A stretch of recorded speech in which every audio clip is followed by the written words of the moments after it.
வடகிழக்கு பருவமழை, டெங்கு மற்றும் தொற்று நோய்கள் முன்னெடுப்பு நடவடிக்கைகள் குறித்த இந்த கலந்தாலோசனை கூட்டத்திற்கு சிறப்பு விருந்தினராக வந்து இந்த விழாவை சிறப்பித்துக் கொண்டிருக்கும் மாண்புமிகு நீர்வளத்துறை மற்றும் ஊரக வளர்ச்சித்துறை அமைச்சர் அண்ணன் திரு ஆனந்த் அவர்களே,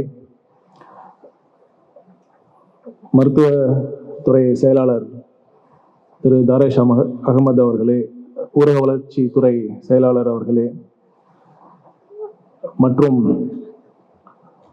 இங்கு வந்திருக்கும் அனைத்து துறை சார்ந்த உயர் அதிகாரிகளே, பல்வேறு மாவட்டங்களிலிருந்து வந்திருக்கும் மாவட்ட அளவிலான ஏடி பஞ்சாயத் அலுவலர்களே, joint directors of health service மற்றும் மருத்துவக் கல்லூரி முதல்வர் மற்றும் இங்கு வந்திருக்கும் அனைத்து அரசு அதிகாரிகளே, ஊடக நண்பர்களே, உங்கள் அனைவருக்கும் என் இனிய வணக்கத்தை முதலில் தெரிவித்துக் கொள்கிறேன். இப்போ பார்த்தீங்கன்னா, இந்த கூட்டம் நம்ம மாண்புமிகு முதலமைச்சர் அவர்களுடைய வழிகாட்டுதலின்படி, அறிவுறுத்தலின்படி இங்கே நம்ம பண்ணிட்டு இருக்கோம். வருஷம் இந்த மாதிரி ஒரு ஆலோசனை கூட்டம் நம்ம நடத்துவோம். இந்த மான்சூன் வரத்துக்கு முன்னாடி எப்படியெல்லாம் பண்ணணும், எப்படியெல்லாம் ஒருங்கிணைந்து நம்ம நடவடிக்கைகள்லாம் மேற்கொள்ளணும்னு ஒரு சம்பிரதாயமாக இந்த நிகழ்வு நடந்துக்கிட்டு இருக்கு. நான் இந்த கூட்டத்துக்கு வரதுக்கு முன்னாடி மாண்புமிகு ஊரக வளர்ச்சித்துறை அமைச்சர்கிட்ட நான் பேசிட்டு இருக்கிறப்ப, கடந்த காலங்களில் இருந்தது மாதிரி ஒரு சமுதாய கூட்டமாக இல்லாத மாதிரி முழுக்க இந்த கூட்டத்தின் வாயிலாக, இந்த ஆலோசனை கூட்டத்தின் வாயிலாக இங்கே வந்திருக்கக்கூடிய அனைத்து அதிகாரிகளும் தங்களுடைய பணியின் உன்னத தன்மையை உணர்ந்து ஒரு புத்துணர்ச்சி பெற்று, ஒரு உத்வேகம் பெற்று தங்கள் பணியை சிறப்பாக செய்ய வேண்டும் என்ற அந்த மோட்டிவேஷனை கொடுக்கணும் அப்படிங்கிறது தான் ஊரகத்துறை அமைச்சர் அவர்களும் சொன்னாங்க. அதுதான் இப்போ பார்த்தீங்கன்னா, இப்போ முன்னாடி ஒரு டீட்டெயில்டு மேனுவல், இந்த மான்சூனில் என்னென்ன நடவடிக்கைகள், என்னென்ன முன்னெடுப்பு முயற்சிகள்லாம் நம்ம பண்ணணும், நடவடிக்கைகள்லாம் மேற்கொள்ளணும்னு ஒரு பெரிய மேனுவல் கொடுத்துருக்கோம். அப்புறம் மான்சூன் ப்ரிப்பேர்னஸில் என்னென்ன பண்ணணும் அப்படிங்கிறது மாதிரி ஏற்கனவே இன்னைக்கு காலையிலேருந்து இந்த ட்ரைனிங் ப்ரோக்ராம் கோஆர்டினேஷன் மீட்டிங் நடந்துகிட்டு இருக்கு. ஸோ என்ன பண்ணணும்னு எல்லாத்துக்குமே தெரியும். கண்டிப்பாக எல்லாருமே இங்கே இருக்கிறவங்களாம் பல ஆண்டுகள் நீங்கள் சர்வீஸில் இருந்தவங்க தான். ஸோ நானும் சரி, அமைச்சர் அவர்களும் சரி, இது வந்ததுக்கான நோக்கம் 2 தான். நம்ம பணியினோட முக்கியத்துவத்தை உணரணும். இப்போ நோய் வந்ததுக்கு அப்புறம் ட்ரீட் பண்றதை விட வராமல் தடுக்கிறது தான் ரொம்ப உன்னதமானது. அது உங்களுக்கு எல்லாத்துக்குமே தெரியும். நீங்களாம் அந்த மாதிரி ஒரு முக்கியமான பொறுப்பு நமக்கெல்லாம் இருக்கு. குறிப்பாக ஏன் அதை சொல்றேன்னா, இந்த அரசினுடைய மேண்டேட், இந்த மக்கள் எந்த அளவுக்கு நம்பிக்கை வைத்து, ஒரு அன்பு வைத்து நம்ம தேர்ந்தெடுத்திருக்காங்க. மாண்பு முதலமைச்சர் அவர்கள் நம்ம அனைத்து கூட்டங்கள்லாம், அமைச்சரவை கூட்டத்தில் சொல்றதெல்லாம் ஒண்ணுதான். எந்த அளவுக்கு மக்கள் நம்ம மீது அன்பு வச்சிருக்கு, நம்பிக்கை வச்சிருக்காங்களோ அதை விட அதிக அளவு பொறுப்பு நமக்கு இருக்கு. அந்த நம்பிக்கைக்கும் பாத்திரமா நம்ம விளங்கணும். கடந்த காலங்களில் கடந்த 50-60 வருடங்கள்ல நம்ம ஆட்சி நடந்ததற்கு நீங்க எல்லாம் வேலை செஞ்சிருக்கீங்க. அங்க ஒரு கல்ச்சர் ஆஃப் ஒர்க் இருக்கும்.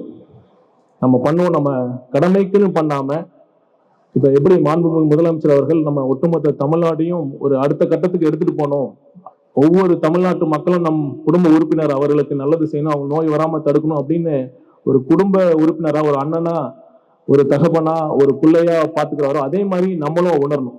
நம்ம எல்லாமே அவருடைய டீம்ல நம்ம வேலை செய்யறதுக்கு நம்ம எல்லாம் ஒரு பெருமைப்படணும். We should also feel proud that we are part of CM's team. அப்படி அவர் ஒரு முன்னுதாரணமான ஒரு லீடரா இருக்கிறப்ப, நாமும் அவர் நம்பிக்கைக்கு ஏற்ற மாதிரி நம்மளுடைய பொறுப்புகள், கடமைக்கு உணர்ந்து நம்ம அதிக அளவு, நீங்க ஏற்கனவே எல்லாமே தெரியும், உங்களுடைய பணிகள் எல்லாமே தெரியும். அந்த பணிகளை முக்கியத்துவத்தை உணர்ந்து இன்னும் நம்ம எந்த அளவுக்கு இம்ப்ரூவ் பண்ண முடியும், இன்னும் எந்த அளவுக்கு நம்ம டெடிகேட்டடா பண்ண முடியும், நம்ம இன்னும் எந்த அளவுக்கு கோஆர்டினேட்டடா பண்ண முடியும் அப்படிங்கிறத அதை உணர்த்தணும், உங்களை வலியுறுத்தணும், உங்களை எல்லாம் மோட்டிவேட் பண்ணும் அப்படிங்கிறது தான் இந்த கூட்டத்தோட முக்கிய நோக்கமே.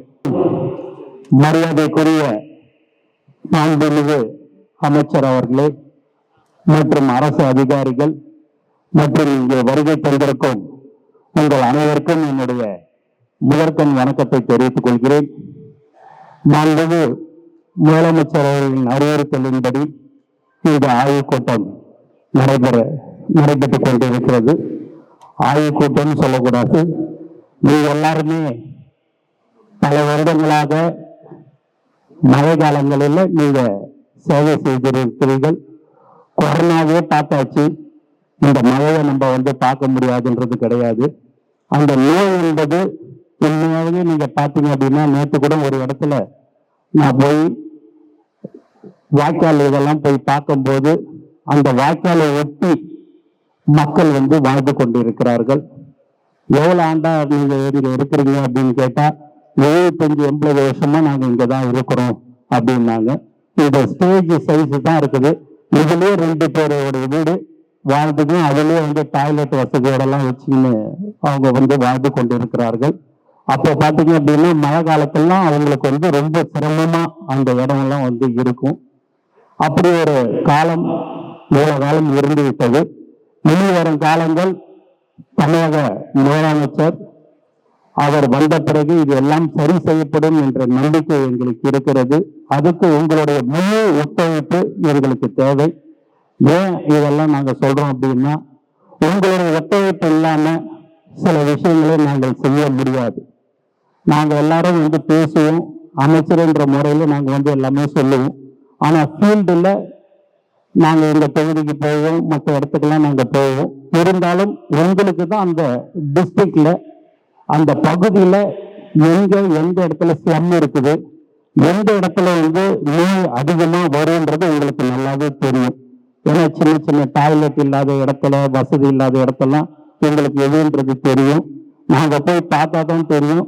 நீங்க பல வருடங்களாக நீங்கள் இந்த துறையில நீங்க இருந்து கொண்டிருக்கிறீர்கள். உங்களுக்கு எல்லாமே அதெல்லாம் தெரிஞ்சிருக்கிறதுக்கு உண்டான வாய்ப்புகள் அதிகமா இருக்குது. அது மக்களுக்கு அந்த கொசு தொல்லைன்றது ஒரு பெரிய விஷயமாக இருக்கும். அதுக்கு இப்பயே மருந்து அடிக்கிறது, அந்த புகை எல்லாமே நீங்க பண்ண வேண்டும் நான் உங்களை கேட்டுக்கொள்கிறேன். நீங்க இந்த ப்ளீச்சிங் பவுடர் ரொம்ப முக்கியமானது. எல்லா இடத்துலையும் எங்கெல்லாம் ஸ்லம்ல எங்கெல்லாம் இந்த குப்பை தொட்டி அது மாதிரிலாம் இருக்குதோ அந்த இடத்துல அந்த துப்புரவு தொழிலாளர்கள்ட்ட சொல்லி அந்த ஸ்லம் அந்த இடத்துல எல்லாத்துலேயும் நீங்க ப்ளீச்சிங் பவுடரை உபயோகப்படுத்த வேண்டும் என்று நான் உங்களை கேட்டுக்கொள்கிறேன்.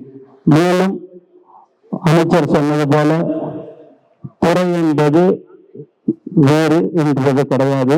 நாம் எல்லோரும் ஒற்றுமையாக இருந்து இந்த வருடம் மிக சிறப்பாக மழை காலத்தில் நோய் தடுப்பை நம்ம ரொம்ப மக்களுக்கு எந்தவித பாதிப்பும் இல்லாத அளவுக்கு நம்ம செய்யணுன்றதை நான் உங்களை கேட்டுக்கொள்கிறேன். அனைவருக்கும் வணக்கம். மாண்புமிகு மருத்துவம் மற்றும் மக்கள் நல்வாழ்வுத்துறை அமைச்சர் அவர்களுக்கும், மதிப்பிற்குரிய மாண்புமிகு ஊரக வளர்ச்சித்துறை அமைச்சர் அவர்களுக்கும், மற்றும் இங்கே வந்திருக்கக்கூடிய நமது health secretary, GCC commissioner, rural development commissioner, food safety commissioner, commissioner of Indian medicine, TNHSPPD, DMS, DME, TNMSCMD, NHMMD மற்றும் இங்கே மேடையில் அமர்ந்திருக்கக்கூடிய உயர் அலுவலர்களுக்கும், இங்கே வந்திருக்கக்கூடிய டிஎம்எஸ், டிஎம்இ, டிபிஹெச் சார்ந்த மருத்துவர்கள், மருத்துவ அதிகாரிகள், dean, joint directors, additional directors, deputy directors, public health DMS சார்ந்த JDs, DHOs, city health officers, municipal health officers, வந்திருக்கக்கூடிய ரூரல் டெவலப்மெண்ட்டை சார்ந்த ஏடி பஞ்சாயத், டவுன் பஞ்சாயத்து டைரக்டரேட்டில் இருக்கக்கூடிய ஏடி டவுன் பஞ்சாயத், முனிசிபல் அட்மினிஸ்ட்ரேஷனை சார்ந்த கார்பரேஷன் கமிஷனர்ஸ் மற்றும் ரெப்ரசன்டேட்டிவ்ஸ், ஃபுட் சேஃப்டி டிபார்ட்மெண்ட் மற்றும் இதர துறைகளில் இருந்து இங்கு ரெப்ரசன்டேட்டிவ்ஸாக வந்திருக்க அனைத்து அலுவலர்களுக்கும் பொது சுகாதாரத்துறை சார்பாக வணக்கத்தை தெரிவித்துக் கொள்கிறேன். இந்த பருவமழை என்பது இன்னைக்கு மார்னிங் காலையில் ஒரு 9:30 நம்ம 1 மணி வரைக்கும் பருவமழையால் ஏற்படக்கூடிய சுகாதாரத்துறை சார்ந்த பிரச்சனைகளை நாம் காலையிலேருந்து பேசியிருக்கிறோம். இது சுகாதாரத்துறைக்கான பிரச்சனையா அப்படின்னா நிச்சயமாக இல்லை, உங்கள் எல்லோருக்கும் தெரியும். இதில் ஒரு நபர் பேஷண்ட்டாக மாறும் பொழுது தான் அது சுகாதாரத்துறைக்கு வருது. அது வரைக்கும் அது ஒரு சோஷியல் மற்றும் பொது மக்களின் பிரச்சனையாக நாம் பார்க்க வேண்டும். அதற்காகத்தான் இந்த ஒருங்கிணைப்பு கூட்டம். இந்த ஒருங்கிணைப்பு கூட்டம் வந்து நிச்சயமாக ஆய்வு கூட்டம் அல்ல. உங்களுக்கு நல்லா தெரியும், காலையிலேருந்து நம்ம பேசியிருக்கிறோம். இந்த மழையானது வந்து நமக்கு எப்படி அக்ரிகல்ச்சருக்கும் வாட்டர் சப்ளை குடிதண்ணீருக்கும் நம்ம வந்து நல்ல ஒரு உதவுறது மாதிரி, இன்னொரு பக்கம் பார்த்தீங்கன்னா இதனுடைய நெகட்டிவ்னு சொல்ல முடியாது, இன்னொரு இம்பேக்ட் என்ன அப்படின்னா ஃப்ளட், டிசாஸ்டர், சைக்ளோன், இந்த மாதிரி பிரச்சனைகள் வருது. இந்த பிரச்சனையை நம்ம வந்து கடந்த பல ஆண்டுகளாக இங்கே இருக்கக்கூடிய அதிகாரிகள்லாம் வந்து மூத்த அதிகாரிகளாக இருக்கிறீர்கள். நிச்சயமாக உங்களுக்கு எக்ஸ்பீரியன்ஸ் இருக்குது. இருந்தாலும் நம்ம ஒவ்வொரு ஆண்டும் நம்ம வந்து பல்வேறு சூழ்நிலைகளில் இந்த மழையை மறந்துடுவோம். அப்புறம் மழை வந்ததுக்கப்புறம் நம்ம மிகவும் சிரமப்படுவோம். பேஷண்ட் அட்மிட் ஆகட்டும், ஃபீவர் கேஸ் ஆகட்டும், அவுட் பிரேக் ஆகட்டும், ட்ரக்ஸு, பேஷண்ட்டை வந்து வார்டில் போட்டு அந்த நேரத்தில் வந்து ப்ரெக்னென்ட் மதர்ஸ் எப்படி பார்க்குறது, வயதானவர்கள் எப்படி பார்க்குறது, HIV பேஷண்ட் எப்படி பார்க்குறது, இந்த மாதிரி பல்வேறு சிக்கல்களில் வந்து நம்ம வந்து பேர்னிங் த மிட்நைட் ஆயில். ஸோ அந்த மாதிரி ஒரு சூழ்நிலையில் நம்ம அந்த நேரத்தில் கஷ்டப்படக்கூடாதுங்கிறதுக்காக தான் ஒவ்வொரு ஆண்டும் நம்ம வந்து ஜூலை மாதமோ ஆகஸ்ட் மாதமோ பருவமழை காலத்துக்கு முன்னதாகவே நம்ம வந்து இந்த ப்ரிப்பேர்னஸ் மீட்டிங்கை நடத்திட்டு இருக்கிறோம். இந்த ப்ரிப்பேர்னஸ் மீட்டிங்ல இத்தனை துறைகளை நம்ம ஒருங்கிணைத்து நடத்துறதுனால என்னன்னா நம்மளுடைய ரொட்டீன் ஒர்க், அன்றாட ஒர்க்கில் இருந்து நம்ம இந்த பருவமழை நேரத்தில் நம்ம ரொம்ப கஷ்டப்பட்டு மற்ற வேலைகள் அதுக்காகவே நம்ம வந்து டயத்தை பூரா ஸ்பெண்ட் பண்ணுவோம். ரொட்டீன் ஒர்க் ஸ்பாயில் ஆகிடும். அதுக்கப்புறம் பருவமழை முடிஞ்ச உடனே திரும்பியும் நம்ம வந்து கோயிங் பேக் டு ஸ்கிராச் 0 போய் நம்ம கஷ்டப்படுவோம். அந்த மாதிரி ஒரு சூழ்நிலையில நம்ம வந்து எப்படி ப்ரிப்பேர் பண்ணி ஹாஸ்பிட்டல்ஸ்ல எப்படி வந்து பேஷண்ட் மேனேஜ்மெண்ட்டுக்கு ப்ரிப்பேர்னஸா இருக்கும், அதே மாதிரி வந்து ஃபீல்டில் எப்படி ப்ரிப்பேர்டா இருக்கிறோம், அதே மாதிரி வந்து மற்ற துறைகளை வந்து எப்படி ஒருங்கிணைக்கிறோம் அப்படின்னு நம்ம வந்து இதை தீவிரமாக ஆலோசித்து செயல்பட வைத்துதான் இந்த கூட்டம். இதற்கு வந்திருந்து நமக்கு ஆலோசனை வழங்கக்கூடிய மாண்புமிகு அமைச்சர் பெருமக்கள் நம்ம இங்க வந்து நமக்கு நிறைய ஆலோசனை வழங்க இருக்கிறார்கள். இருந்தாலும் 1-2 விஷயங்களை நான் சொல்லிடுறேன். உதாரணத்துக்கு நம்ம எடுத்துட்டோம்னா ப்ளீச்சிங் பவுடர், காலையிலேயே சொன்னோம். இந்த ப்ளீச்சிங் பவுடர் நம்ம அடிக்கட்டா வச்சிருக்கிறோம். அந்த நேரத்தில் போய் நம்ம ப்ளீச்சிங் பவுடர் வந்து சப்ளை பண்றதோ இல்லை ப்ரொக்யூர் பண்றதுக்கு இல்லை ப்ரொசீஜர்ஸோ இதெல்லாம் டிலே ஆகும். அப்போ நம்ம இப்பவுமே வாங்கி வச்சுக்கணும்.